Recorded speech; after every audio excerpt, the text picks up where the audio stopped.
நம்பினால் நம்புங்களுக்கு உங்களை வரவேற்கிறோம். இன்றும் உங்களை ஆச்சரியப்பட வைக்க தயாராக இருக்கின்றன விசித்திரங்கள் நிறைந்த 2 நிகழ்வு. மரணப்படுக்கையில் இருப்பவரை மீட்டு கொண்டு வரும் வசியமை, காணாமல் போனவற்றை கண்டுபிடித்து தரும் அதிசய நாகருத்ராட்சம்.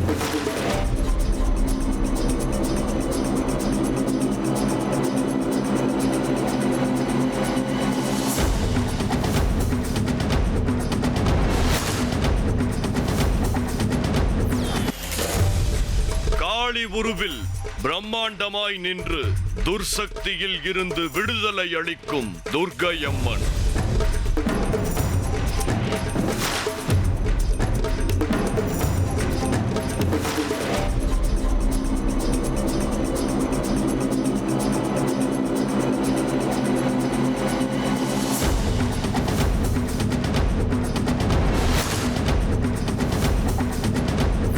நம் வாழ்வில் மந்திர தந்திரங்களால் பாதிக்கப்பட்டவர்கள் என்று நாம் பலரை கடந்து வந்திருப்போம். அதில் பில்லி சூனியம் என்பது நம் நாட்டில் மட்டுமல்லாது உலகெங்கிலும் மேலை நாடுகளிலும் ஊடு என்ற முறையில் செய்வினை செய்யப்படுவதாக ஆயிரம் கதைகள் இருக்கின்றன. இந்த செய்வினைகளால் பாதிக்கப்பட்டவர்கள் ஏதேனும் ஒரு மந்திரவாதியிடம் சென்று அதிலிருந்து விடுபட நினைப்பார்கள். நமது நிகழ்ச்சியிலும் இது போன்ற வெவ்வேறான சிலரை பார்த்திருந்தாலும் இன்று நாம் பார்க்க இருப்பது சற்றே அமானுஷ்யமான 2 மனிதர்களையும் சில சம்பவங்களையும் தான். மரணப்படுக்கையில் இருப்பவரை மீட்டு கொண்டு வரும் வசிய மை மற்றும் காணாமல் போனவற்றை கண்டுபிடித்து தரும் அதிசய நாகருத்ராட்சம் வைத்திருக்கும் ஒருவர் மற்றும் காளி உருவில் பிரம்மாண்டமாய் நின்று துர்சக்தியிலிருந்து விடுதலை அளிக்கும் துர்க்கையம்மன் கோவில் மற்றும் அங்கு நிகழ்த்தப்படும் மிளகாய் யாகத்தை பற்றியும் தான் நாம் இன்று பார்க்க இருக்கிறோம். நம் அன்றாட வாழ்க்கையில் நாம் சந்திக்கும் எல்லா மனிதர்களுடனும் நம்மால் சுமூகமான நிலையில் இருந்திட முடிவதில்லை. மனிதர்களை கையாள்வதில்தான் நாம் பெரும் சிக்கலை சந்திக்கிறோம். பிற மனிதர்களை கையாள்வதை பற்றி சிந்திக்கும் அளவில் இருந்தோமேயானால் நிச்சயம் நாம் வசியம் என்ற ஒற்றை வார்த்தையினை கடக்காமல் வந்திருக்க மாட்டோம். வசியம் என்பது மோகனம், தம்பனம், ஆகர்ஷணம், உச்சாடனம், போதனம், வித்துவேடனம், மாரணம் என்று 8 வகைகளை கொண்டுள்ளது.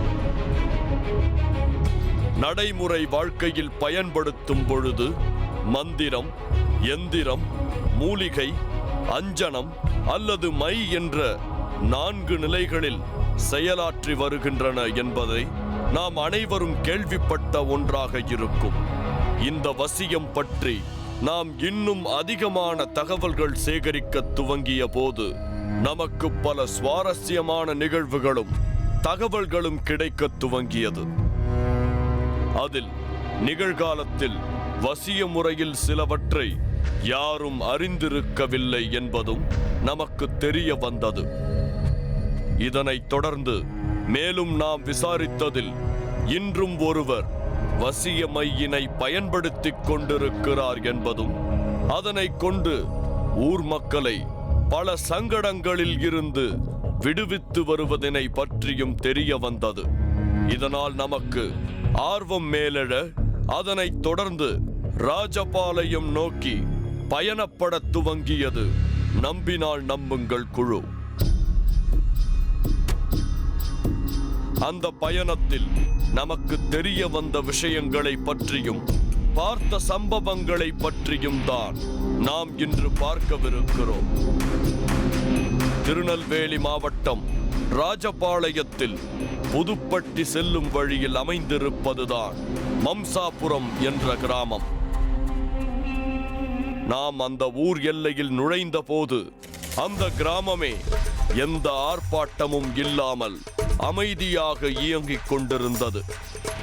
ஆனாலும் நம்மால் விவரிக்க முடியா ஏதோ ஒரு அமைதியும் ஆர்வமும் நம்மை தொற்றிக் கொண்டது. அதனைத் தொடர்ந்து அந்த ஊர் மக்களை விசாரித்தவாறே மோகன் என்பவரை காணச் சென்றோம். அப்படி தேடி சென்று கொண்டிருந்த போதுதான் மோகன் அவரது வயலில் வேலை செய்து கொண்டிருக்கிறார் என்று தெரிய வந்தது. எனவே அவரின் வயல்வெளிக்கு சென்று அவரை சந்தித்து நாம் அவரை சந்திக்க வந்ததன் நோக்கத்தினை கூறினோம். ஆனால் நாம் அங்கு சென்றது மாலை வேளையில். அவரிடம் பேசத் துவங்கிய போது அன்று இரவு சாம பூஜை ஒன்று இருப்பதனால் அதற்கான ஏற்பாடுகள் செய்ய வேண்டும். தற்சமயம் ஏதும் பேச முடியாது, நாளை காலை பேசுவோம் என்று கூறினார்.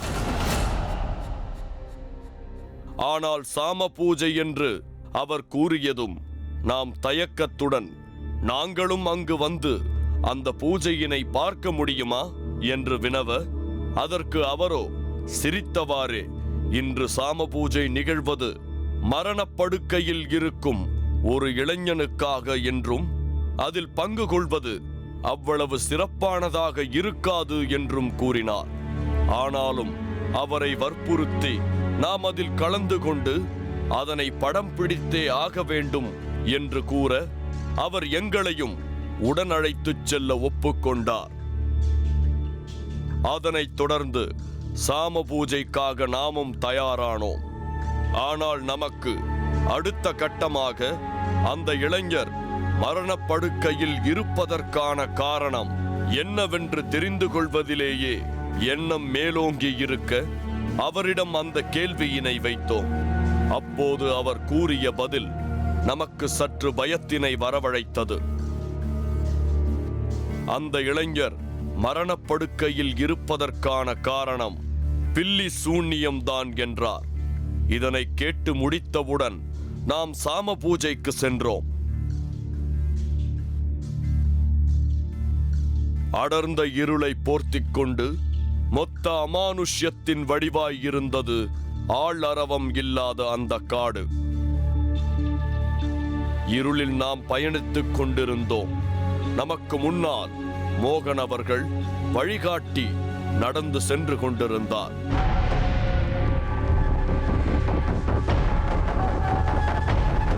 திடீரென ஒரு இடத்தில் நின்றவர் ஒரு எலுமிச்சை பழத்தினை எடுத்து தன் தலையினை சுற்றி வீசி எறிந்தார்.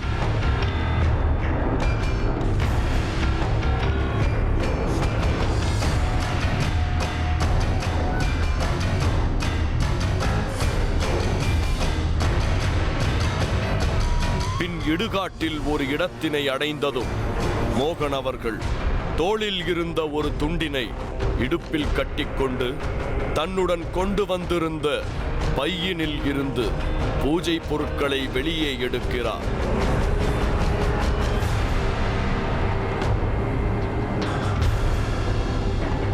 முதலாவதாக ஒரு லாடத்தினை கையில் எடுத்து தன் இடுப்பில் சொருகிக் கொண்டு பின் அங்கு இருந்த அனைவரின் பாதுகாப்புக்காகவும் எல்லோருடைய இடது புருவத்திலும் மையினை இட்டு தன் நெற்றியிலும் இட்டுக் கொண்டார். பின் பாதிக்கப்பட்டவரின் புகைப்படம், அவர் உடுத்திய உடை, பாதிக்கப்பட்டவரின் காலடி மண் மற்றும் அவர் வசிக்கும் வீட்டின் மண், இப்படியாக அனைத்தையும் வைத்து மரணத்தை கட்டுப்படுத்தும் மை என்று ஒன்றை குறிப்பிட்டு அவைகளுக்கு மேல் அந்த மையினை தடவியவர் அவைகளை வைத்து பூஜை செய்துவிட்டு வைக்கோலினை அந்த பொருட்களின் மேல் வைத்து அனைவரையும் அங்கிருந்து கிளம்பும்படி சொன்னார். மச்சாபுரத்தில் மோகன் நிகழ்த்தும் அமானுஷ்யமான சாம பூஜைகள் பற்றி பார்த்து கொண்டிருக்கிறோம். அது மட்டுமில்லாமல் இன்னும் வெவ்வேறான ஆச்சரியங்களையும் கடந்து வந்தது மட்டுமில்லாமல் நமது குழுவினருக்கு ஏற்பட்ட பல அதிர்ச்சிகளையும் இப்போது பார்க்கலாம். வைக்கோலினை அந்த பொருட்களின் மேல் வைத்து அனைவரையும் அங்கிருந்து கிளம்பும்படி சொன்னார். ஆனால் நாம் அதனை படம் பிடிப்பதில் உறுதியாய் இருந்தோம். அதற்கு அவர் அனுமதிக்கவில்லை. அப்படி மீறி அங்கு நின்றால் நிற்பவர்கள் துர்சக்திகளால் தாக்கப்படுவார்கள் என்று கூறினார். அதன் காரணமாக ஒரு கேமராவினை அங்கு பொருத்திவிட்டு அங்கிருந்து நகர்ந்தோம்.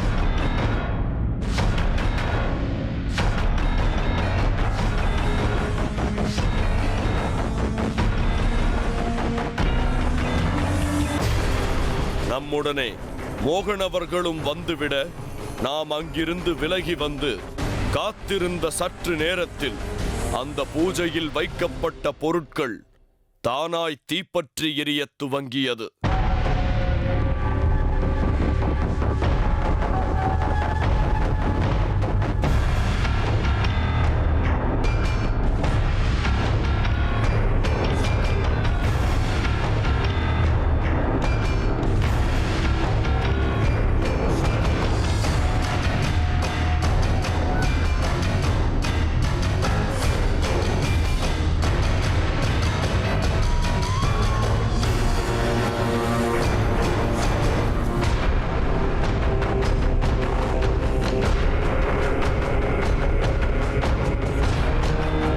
கண்டு சுற்றியிருந்த அனைவரும் பயத்தில் உறைந்து போக மோகன் அவர்கள், இது சாதாரணமான ஒன்றுதான், இப்படி தீப்பற்றி எரிந்து விட்டால் பாதிக்கப்பட்டவர் நிச்சயம் பாதிப்பில் இருந்து மீண்டு வருவார் என்று கூறினார்.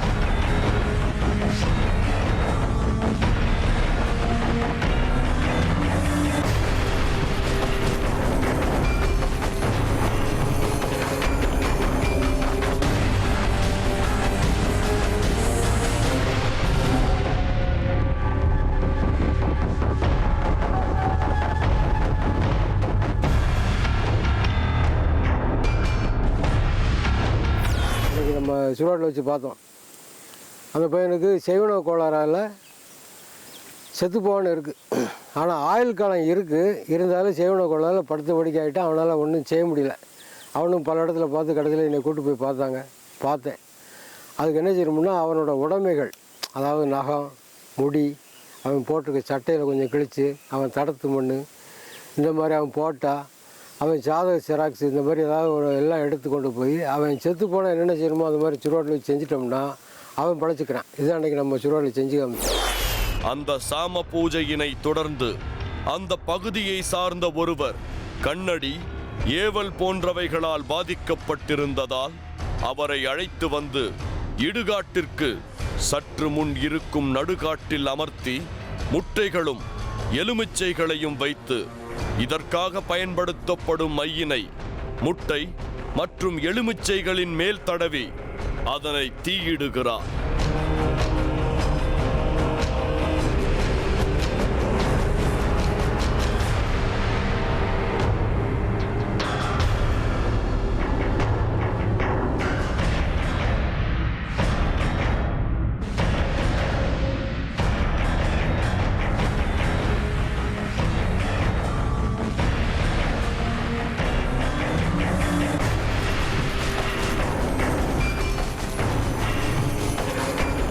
அவைகள் முழுமையாக எரிந்து முடிந்து விட்டால் அவர்களின் பிரச்சனைகள் தீரும் என்றும் கூறுகிறார் மோகன். இப்படியாக கண்ணடி, ஏவல் போன்றவைகளால் பாதிக்கப்பட்டவர்களுக்கும் சாம பூஜை நிகழ்த்தி அவர்களை அதிலிருந்து மீண்டு வர செய்கிறார். இவைகளுடன் சாம பூஜை முடிந்ததை அடுத்து காலை சந்திக்கலாம் என்று கூறி விடை பெற்று சென்றார் மோகன்.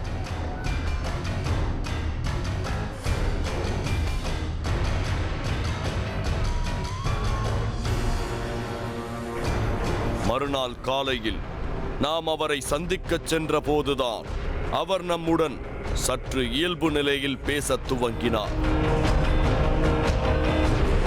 எனவே நம்முள் இருந்த கேள்விகள் அனைத்தையும் ஒவ்வொன்றாக முன்வைத்தோம். ஆனால் இப்படியாக நாம் பேசிக்கொண்டிருக்கையில் அந்த பகுதியை சேர்ந்த ஒரு பெண்ணை பேய் பிடித்திருப்பதாக தகவல் வரவே அந்த பெண்ணை அழைத்து வரச் சொன்னார். இதனை அறிந்த நாமும் அந்த வீட்டிற்கு சென்று பார்த்தோம். அந்த வீட்டில் ஒரு பெண் மிகவும் ஆக்ரோஷமாக தன்னிலை மறந்து கத்திக் கொண்டிருந்தார்.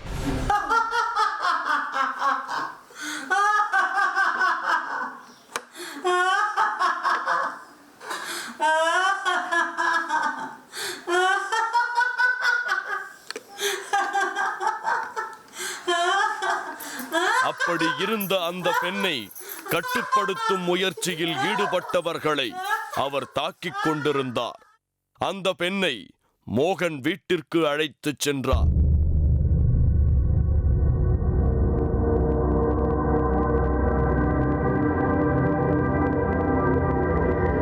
அங்கு கொண்டு வரப்பட்ட அந்த பெண்ணின் தலையில் கை வைத்து பார்த்தவர் வீட்டினுள் சென்று ஒரு மந்திர கோலினையும் மையினையும் கொண்டு வந்து அந்த பெண்ணின் தலையில் சிறிது மையினை பூசி மந்திர கோலினை வைத்து சில மந்திரங்களை உச்சரிக்க ஆக்ரோஷ நிலையில் இருந்த பெண் சிறிது நேரத்தில் தன்னிலைக்கு வந்தார்.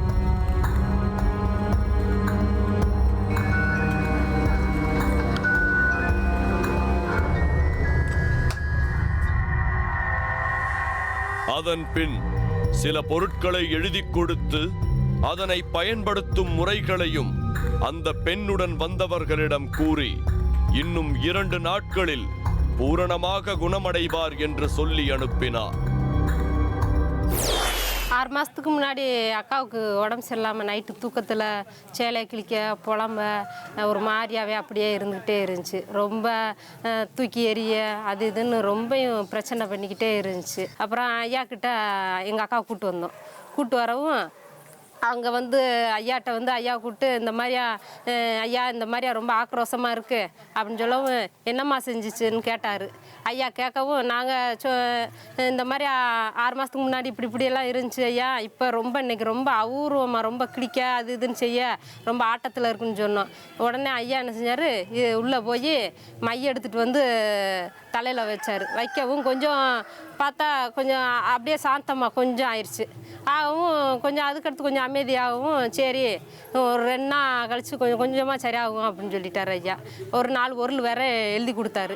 எழுதி கொடுக்கும் அதை 2 நாள் தேய்ச்சி குளிக்க வைங்க, கொஞ்சம் இதோட நல்லா ஆயிரும், 2 நாளுக்குள்ள சரியாயிரும்னு சொல்லிட்டாரு ஐயா.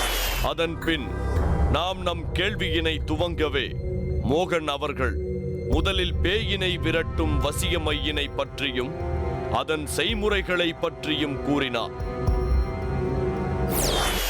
மனுஷன் நரகலை 2 வண்டு உருட்டிட்டு போகும்.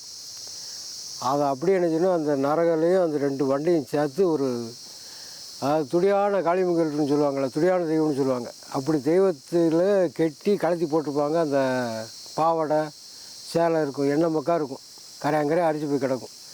அதை கொஞ்சம் போல் எடுத்துகிட்டு வந்து இந்த 3ஐயும் அதில் வச்சு உருட்டி நல்லா நச்சு காயப்பட்டணும்.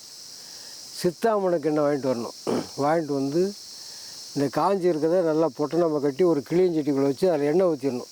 நல்லா குளிர் வச்சு அப்படியே இருக்கணும். ரோகிணி நட்சத்திரம் எண்ணெயார ஆரம்பிக்கும். அந்த டயத்தில் அந்த மேலே திரி மாதிரி இருக்கிறத பொருத்தி வச்சுட்டு இந்த மண்பானை செய்கிற இடத்துல போய் பச்சை ஓடு ஒரு கையகலம் வாங்கிட்டு வரணும். அந்த புகையை அப்படியே பிடிக்கணும். அதில் அது பிடிக்க புகையாக இதில் வரும். நம்ம லேசாக அப்படியே பிடிக்கணும். அந்த ரோகிணி நட்சத்திரத்தை உள்ளுக்கதை மற்ற நேரம் பிடிச்சா வேலை செய்யாது. பிடிச்சா அதில் புகையாக ஒட்டும், கரையேன்னு மாறிடும். அது முடிந்தட்டிக்கும் பிடிச்சிருக்கணும். முடிஞ்சிடுச்சு அப்படின்னா அதை அங்கிட்டு தூர போட்டு இதை வலிச்சு எடுத்து ஒரு டப்பாவில் வச்சுக்கணும். கரையேன்னு இருக்கணும். அந்த புகையர்னு சொல்லுவாங்க, புகையாத்தான் இருக்கும். 21 நாள் பூஜையில் வச்சு திறந்து பார்த்தோம்னா தின்னார் மாதிரி ஆயிரும். அதுதான் வசியம். அந்த வசியத்தை இப்போ ஒரு ஆள் கொடுத்தோம்னா அவன் சொன்னோடி கேட்பான், முன்னாடி என்ன சொன்னாலும் கேட்பான். இல்லைனா தாய் மகனு கொடுக்கலாம், மகன் தாய் கொடுக்கலாம், வேலைக்காரங்களுக்கு முதலாளி கொடுக்கலாம், வேலைக்காரங்க முதலாளி கொடுக்கலாம். எப்படி கொடுத்தாலும் அது வேலை செய்ய ஆரம்பிச்சிடும். அதன் பின் வசியத்தில் பல வகைகள் இருப்பதாகவும் ஒவ்வொன்றுக்கும் ஒவ்வொரு வகையான மை இருப்பதாகவும் கூறி ஒவ்வொன்றின் செய்முறையினை பற்றியும் விளக்கினார். அதில் ஒரு வகையான வசிய மருந்து நரகல், 2 சுழி வண்டு, துடியான காளியம்மன் கோயிலில் இருந்து எடுக்கப்பட்ட துணி, சித்தாமணக்கு எண்ணெய், இவைகளை கொண்டு ரோகிணி நட்சத்திர தினத்தில் அனைத்தையும் எரித்து புதிதாய் செய்யப்பட்ட பச்சை ஓடு வைத்து அதன் புகையினை சேகரித்து 21 நாட்கள் பூஜை செய்தால் பயன்படுத்த தயாராயிருக்கும் என்றும், ஒருவேளை அந்த வசிய மருந்தினை பயன்படுத்தினால் தக்க சமயத்தில் அந்த மருந்தினை வெளியெடுக்க வேண்டும் என்று கூறுகின்றார்.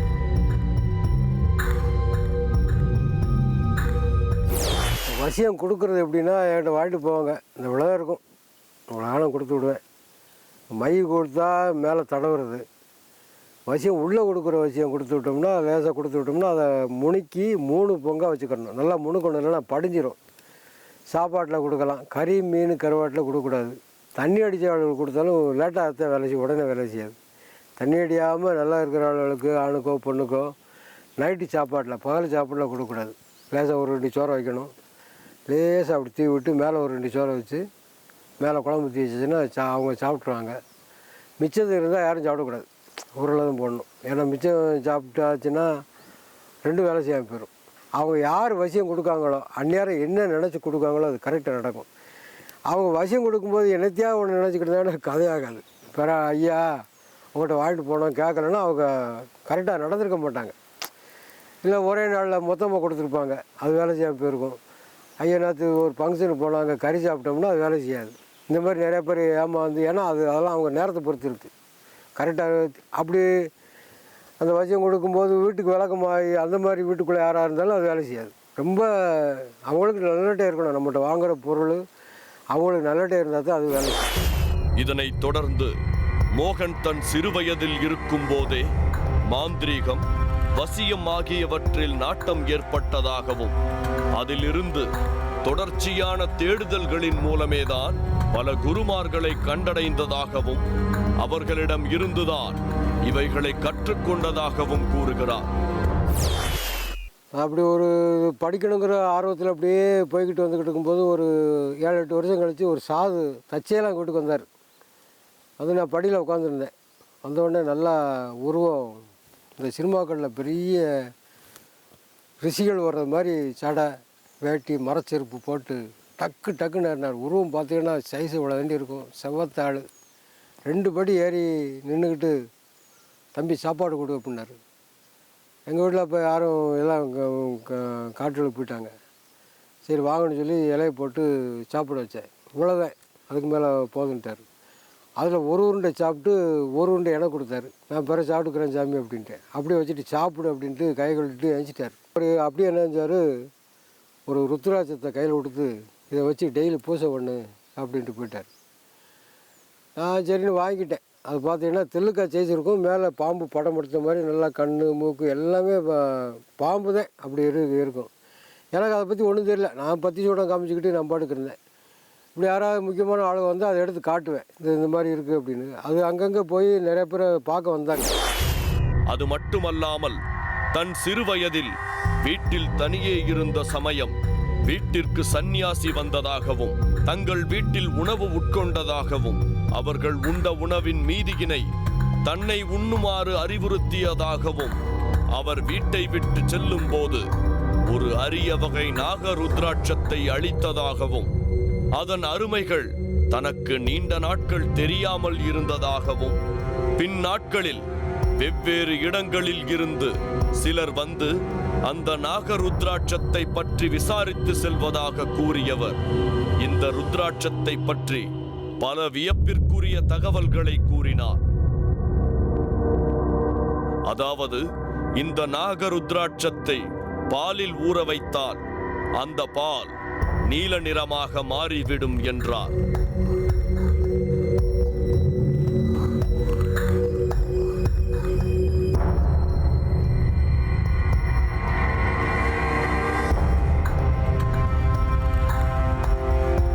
மோகன் தான் பயன்படுத்தும் அனைத்து மைகளையும் தானே தயாரிப்பதாகவும் எல்லா வகையான மையின் செய்முறையையும் நம் குழுவினருடன் பகிர்ந்து அதிர்ச்சியில் ஆழ்த்தினார். அதனை பற்றி தொடர்ந்து நிகழ்ச்சியில் பார்க்கலாம்.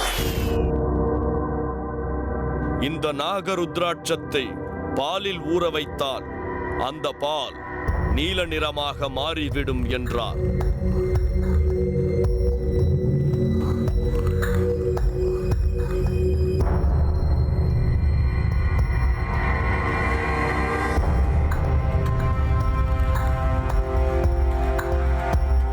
அதனை பரிசோதித்த நாம் ஆச்சரியத்தில் திகைத்து போனோம்.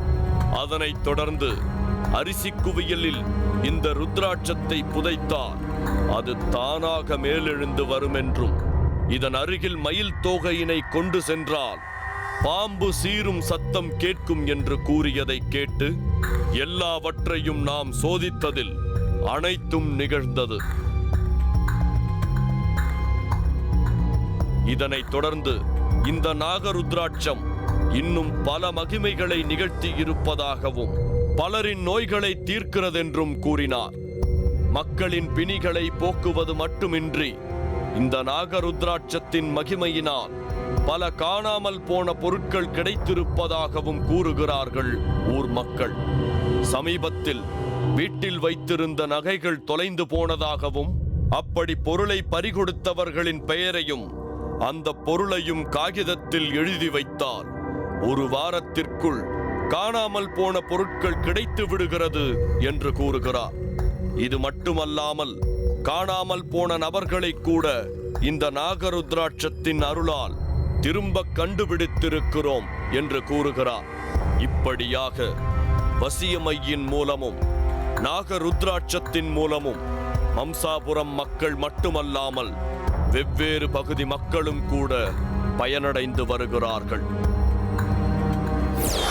மோகன் தன்னிடம் உள்ள அதிசய நாகருத்ராட்சத்தை பற்றி நம் குழுவினருடன் பரிசோதித்து காண்பது மட்டுமல்லாமல் அதிசய ருத்ராட்சத்தை வைத்து காணாமல் போன நகை, வாகனம் மட்டுமல்லாமல் காணாமல் போன மனிதர்களையும் கண்டுபிடித்து கொடுத்துள்ளதாக ஊர் மக்கள் கூறியதையும் நாம் கண்டோம். இதனைத் தொடர்ந்து காளி உருவில் பிரம்மாண்டமாய் நின்று துர்சக்தியிலிருந்து விடுதலை அளிக்கும் துர்க்கை அம்மன் கோவில் நிகழ்த்தப்படும் மிளகாய் யாகத்தையும் மண்பாண்டத்தில் ஆவாகனம் செய்து தன்னை நாடி வரும் பக்தர்களுக்கு பில்லி சூனியத்திலிருந்து விடுதலை அளிக்கும் கணேசமூர்த்தி அவர்களை பற்றியும் தொடர்ந்து நிகழ்ச்சியில் பார்க்கலாம். காளி உருவில் பிரம்மாண்டமாய் நின்று துர்சக்தியில் இருந்து விடுதலை அளிக்கும் துர்க்கை அம்மன்.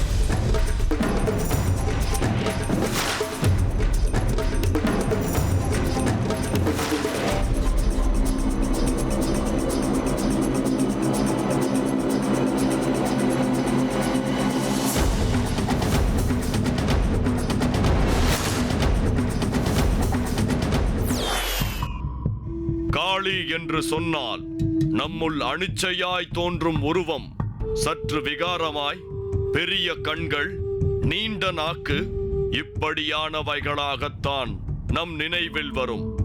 இது ஒரு புறம் இருக்க, காளி என்பவள் உக்கிரமான தெய்வம் என்றும் தவறுகளை மன்னிக்காத கடவுள் என்றும் கேள்விப்பட்டிருக்கிறோம். ஆனால் காளி என்பவள் காலத்திற்கும் மாறுதலுக்கும் உரியவள் என்றும் தீய சக்தியில் இருந்து பக்தர்களை காப்பவள் என்றும் கேள்விப்பட்டிருக்கிறோம். ஆனால் காளி கோயில் பற்றியும் நாம் அதிகம் கேள்விப்படாததால் அதனை குறித்து நாம் சற்று உள் சென்று தேடத் துவங்கிய போது கிடைத்த தகவல்கள் எதிர்பாராத ஒன்றாக இருந்தது. ஆனால் நம் தமிழகத்தில் காளி வடிவில் துர்க்கை அம்மன் கோயில் ஒன்று இருப்பதாக தெரிய வந்தது. ஆம், துர்க்கை அம்மனுக்கென்று தமிழ்நாட்டில் கோயில்கள் அதிகம் இல்லை என்றாலும் இருக்கும் சில கோயில்கள் பிரசித்தி பெற்றிருக்கும். ஆனால் திருநெல்வேலி மாவட்டத்தில் ராஜபாளையம் அருகில் இருக்கும் எம் சுப்பலாபுரத்தில் அமைந்திருக்கும் ஸ்ரீ சந்திரதுர்க பரமேஸ்வரி கோயிலை பற்றியும் அங்கு நடக்கும் மிளகாய் வற்றல் யாக பூஜை பற்றியும் அந்த கோயிலின் சிறப்பம்சங்கள் பற்றியும் கேள்விப்பட்ட நமக்கு சற்று ஆச்சரியமாக இருந்தது. அதனைத் தொடர்ந்து நெல்லையினை நோக்கி பயணப்பட துவங்கியது நம்பினால் நம்புங்கள் குழு. அந்த பயணத்தில் நமக்கு தெரிய வந்த விஷயங்கள், பார்த்த சம்பவங்கள் பற்றிதான் நாம் இன்று பார்க்கவிருக்கிறோம். திருநெல்வேலி மாவட்டத்தில் ராஜபாளையம் செல்லும் வழியில் அமைந்திருப்பதுதான் எம் சுப்பலாபுரம் என்ற கிராமம். நாம் எம் சுப்பலாபுரத்தில் சாலையோரம் அமைந்திருந்த அந்த ஸ்ரீ சந்திரதுர்கா பரமேஸ்வரி கோயிலை வந்தடைந்தோம். அந்த கோயிலை வந்தடைந்த போதே நம்முள் விவரிக்க முடியா ஒரு பயம் தொற்றிக் கொள்கிறது. கோயிலின் முன்பு ஒரு பிரம்மாண்ட அருவாள், அதன் அருகில் கருப்பண்ணசாமியின் கருவறையும் இருந்தது.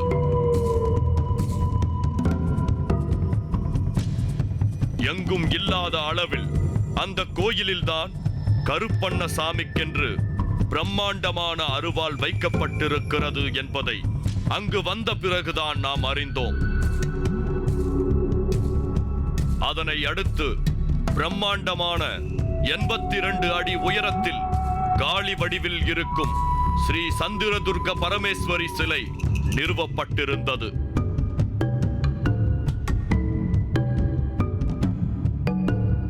அந்த பிரம்மாண்ட சிலையின் அடிப்பகுதியில் சுடுகாட்டு காளியின் சிலையும் அமைக்கப்பட்டிருக்கிறது. இந்த சுடுகாட்டு காளியின் கருவறை முன்புதான் மிளகாய் வற்றல் பூஜை நடைபெறுகிறதா. அதனை தொடர்ந்து அந்த கோயிலின் உட்புறத்தில் அமைந்திருக்கிறது சக்தி வாய்ந்த பஞ்சபூத சிவலிங்கம். அதனை கடந்து சென்றால் இதுவரையில் எங்கும் இல்லாத முறையில் அமைய பெற்றிருக்கும் பாதாள நவக்கிரக சிலை அமைந்திருக்கிறது. இந்த பாதாள நவக்கிரகங்களை சுற்றி 27 நட்சத்திரத்திற்குரிய பரிகார தெய்வங்களும் 12 ராசிகளுக்கான லிங்கங்களும் அதனை அடுத்து 8 திசைகளுக்கான அஷ்டலிங்கங்களும் அமைக்கப்பட்டிருக்கிறது. அனைத்தையும் கடந்து பூசாரி அவர்களை பார்க்க சென்றோம். ஆம், பூசாரி கணேசமூர்த்தி சாமிகள் தான் இந்த கோயிலை தோற்றுவித்தார் என்று முன்னதாகவே நமக்கு தகவல்கள் இருந்தது. அதனைத் தொடர்ந்து நாம் நேரடியாக கோயிலின் உள் சென்று திரு கணேசமூர்த்தி அவர்களை அணுகி நம் நிகழ்ச்சியினை பற்றியும் நாம் வந்திருப்பதின் காரணம் பற்றியும் கூறினோம். அப்படி நாம் அவரிடம் பேசிக் கொண்டிருந்த போது அங்கு வழிபாட்டிற்காய் பக்தர்கள் கூட்டம் காரணமாக சுவாமிகள் பின்பு பேசுவதாக கூறி பூஜையினை துவங்கினார். நம்மிடம் இருந்து விடைபெற்ற பூசாரி கணேசமூர்த்தி முதலில் ஸ்ரீ சந்திரதுர்க பரமேஸ்வரி அம்மனுக்கு பூஜையினை செய்ய துவங்கினார். பூஜைகளை முடித்து ஏணி மீதேறி சென்று அம்மனின் பாதம் வணங்கி கீழ் இறங்கி வந்த பூசாரி கணேசமூர்த்தி அவர்கள் பக்தர்களுக்கு தீபாராதனையை காட்டி ஆசி வழங்கினார். ஆசி வழங்கிய பூசாரி தன் வெற்று கைகளில் இருந்து குங்குமம் வரவழைத்து பக்தர்களுக்கு பிரசாதம் வழங்கினார். அதன் பின் பஞ்சபூத லிங்கம் அமைந்திருக்கும் சன்னதிக்கு பக்தர்களை வரவழைத்தார்.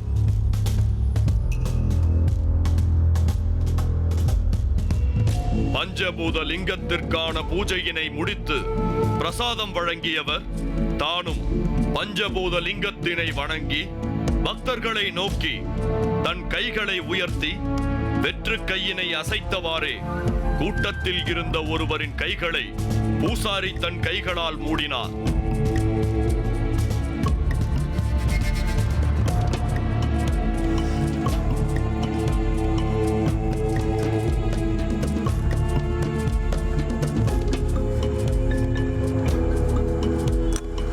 பின் அந்த பக்தரின் கைகளை பார்த்தபோது சிவலிங்கம் ஒன்று அவரின் கையில் இருந்தது.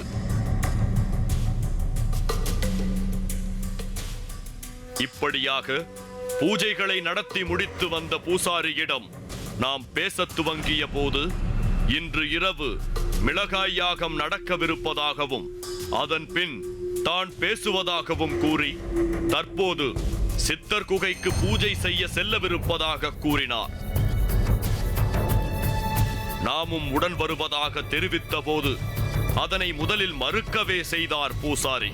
பின் நம் வேண்டுகோளின் பேரில் சம்மதித்து உள்ளழைத்து சென்றார்.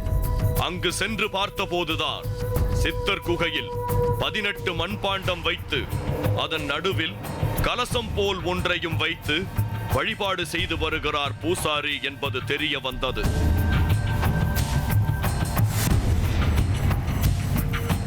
அங்கு பூஜையினை முடித்தவர் சற்று நேரம் தியானித்து அமர்ந்து சித்தர்களுடன் பேசப் போவதாக கூறினார்.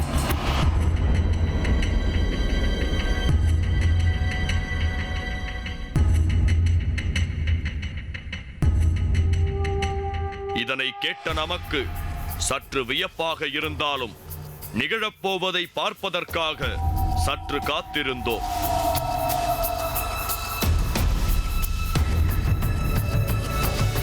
தியானத்தை முடித்தவர் தன் முன் இருந்த எலுமிச்சை பழங்களை ஒவ்வொன்றாக தொடாமலேயே உருண்டோடவும் மேலெழவும் செய்து காட்டினார்.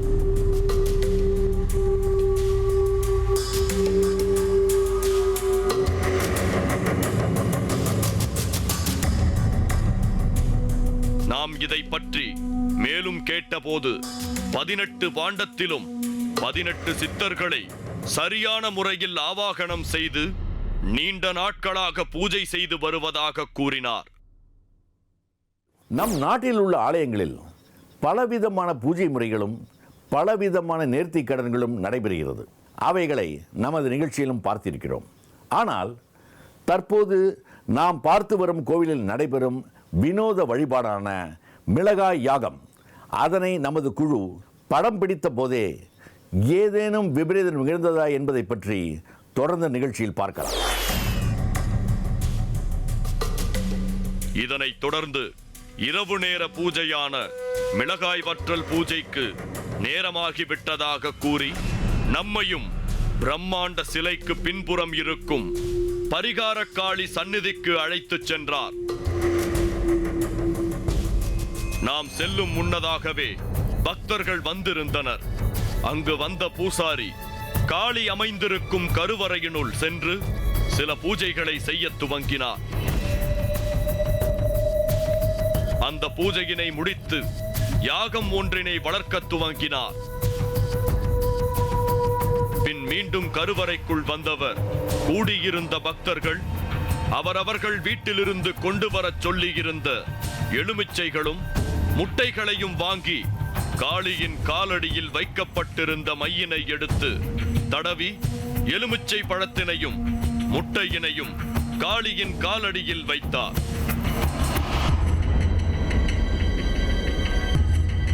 பின் பரிகார பூஜைக்காக வந்திருந்த பக்தர்களின் கையில் மிளகாய் வற்றலை கொடுத்து எரிந்து கொண்டிருந்த யாகத்தில் போடச் செய்தார்.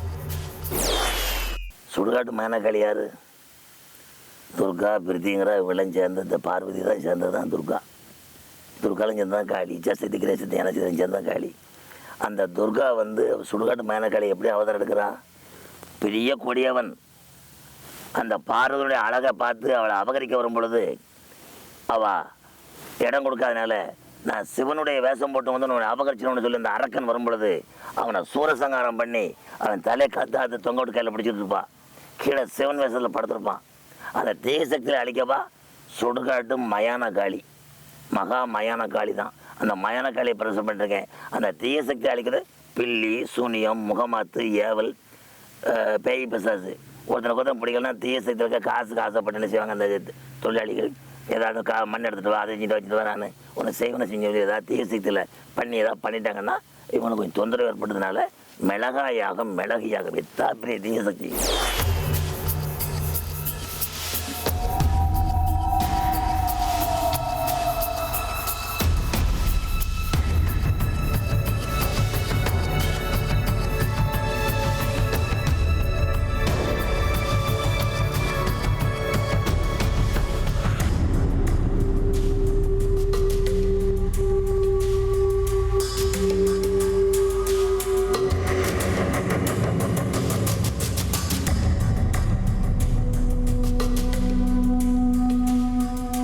தொடர்ந்து மீண்டும் கருவறைக்குள் சென்றவர் சிறிது நேரம் மந்திர உச்சரிப்புகளை முடித்து பூஜைகளை நிகழ்த்தினார். பூஜைகள் முடிந்தவுடன் காளியின் விக்கிரகம் அருகில் சென்று சற்று அமைதியாயிருந்தவர் திடீரென ஆவேசமாய் ஆடத் துவங்கினார்.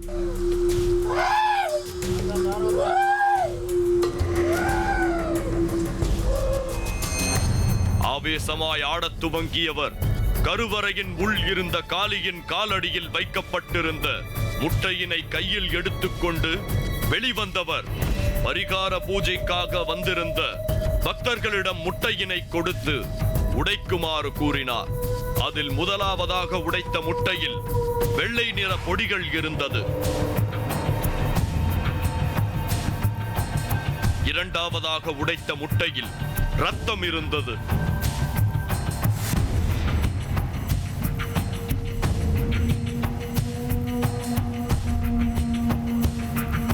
இரண்டு முட்டையிலும் என்ன இருந்ததென்றை உடைத்தவர்களிடமே கேட்டு உறுதி செய்து கொண்ட பூசாரி மீண்டும் கருவறைக்குள் சென்று கற்பூரம் காட்டி எலுமிச்சைகளை கையில் கொடுத்து அதனை கைகளால் நசுக்கி வீசுமாறு கூறினார். அவ்வாறாக அந்த எலுமிச்சை பழத்தினை வாங்கி நசுக்கிய பக்தர் ஒருவருக்கு அதனுள் இருந்து ஒரு லிங்கம் வெளிவந்தது. பின் பூஜைகளை முடித்த பிறகு உடைக்கப்பட்ட முட்டை வழக்கத்திற்கு மாறாயிருந்ததன் காரணத்தை கேட்டோம் நாம். அந்த எலுமிச்சம்பழத்தை கொடுத்த உடனே நான் வாங்கி வேண்டினேன். அந்த பூஜை முடித்து கடைசியில் அவர்கிட்ட நான் அந்த கையில் எடுத்து கொடுத்து உடைக்க சொல்லும்போது உள்ள லிங்கம் இருந்துச்சு. அதை பார்த்துட்டு அவர் ரொம்ப கண்ணீர் மல்க வாங்கி சந்தோஷப்பட்டு போனார். அவருக்கு உன்னோட கஷ்டங்கள் தீர்ந்துருச்சு, நல்லா இருக்குது, சிறப்பாக இருக்கும். அந்த இன்னொருத்தர் ஒரு கடையிலேருந்து ஒரு முட்டை வாங்கிட்டு வந்தார். அந்த முட்டையை கொண்டாந்து கொடுத்தாரு. அம்பாள்கிட்ட ஆவாகனம் பண்ணேன், எல்லாம் பண்ணேன், எப்படி இருக்குது அப்படின்னு கேட்கும்போது அம்பாள் எனக்கு உத்தரவு கொடுத்தா. மிளகாயாகம் பண்ணும்போது அவன் குடும்பத்தில் எந்த விதமான பிரச்சனையும் தீர்ந்துச்சப்பா. அவனுக்கு பிடிச்ச காலமெல்லாம் கெட்ட நேரம் பிடிச்சி நல்ல காலம் வந்துன்னு சொல்லி அந்த முட்டைக்குள்ளே அந்த கருவு, வெள்ளும் கருவு, மஞ்சள் கருவு, எந்த கருவும் ஒன்றுமே இல்லாமல் அந்த முட்டை வெறும் முட்டையாக உடச்சி காட்டி கடைசியில் ஒரு மாவு மாதிரி நெல் லேசாக வந்துச்சு. இன்னொரு முட்டை கொடுத்தான், ரத்தமாக வந்துருச்சு. அப்போ அவங்க குடும்பத்தில் யாரோ தேசக்தி பண்ணிக்கிட்டு இருக்காங்க. அதாவது யார் கணவன் மனைவி துரோகம் பண்ணால் கூட காட்டி கொடுத்தோம். இந்த பரிகார பூஜையில் பில்லி, சூன்னியத்தால் பாதிக்கப்பட்டவர்கள் மற்றும் வெவ்வேறான துர்சக்திகளால் பாதிக்கப்பட்டவர்கள் பங்கு பெறுவார்கள் என்றும், பூஜை முடித்து பரிபூரண நிவர்த்தி என்றால் முட்டையின் உள் ஏதும் இருக்காதென்றும், அப்படி முழு நிவர்த்தி இல்லை என்றால் முட்டையினுள் வெள்ளை பொடி அல்லது ரத்தம் வெளிவரும் என்று கூறினார்கள். இப்படியாக இங்கு வருபவர்கள் பில்லி, சூன்னியம் மற்றும் துர்சக்திகளின் பாதிப்பில் இருந்து விடுபடுவது மட்டுமல்லாமல் குழந்தை பாக்கியம் இல்லாதவர்களும் கூட இங்கு வந்து குழந்தை பாக்கியம் பெற்றிருப்பதாகவும், அது மட்டுமன்றி குடும்ப சிக்கல், தொழில் வளர்ச்சி என அனைத்திலும் பக்தர்கள் பலனடைவதாக கூறுகின்றனர். நாம் இன்று பார்த்த இந்த இரண்டு நிகழ்வுகளும் பில்லி சூனியத்தால் பாதிக்கப்பட்டவர்கள் மற்றும் தீரா பிரச்சனைகளில் இருந்தும் பேய், பிசாசு மற்றும் உடல் பிரச்சனைகளில் இருந்து விடுபடும் வெவ்வேறான முறைகள் பற்றியும், காளியூரில் இருக்கும் துர்க்கையம்மன் கோவில் பற்றியும் பார்த்தோம். மேலும் இது போன்ற பல்வேறு அதிசயங்களுடனும் ஆச்சரியங்களுடனும் உங்களை சந்திக்கிறேன். அதுவரை நன்றி, வணக்கம்.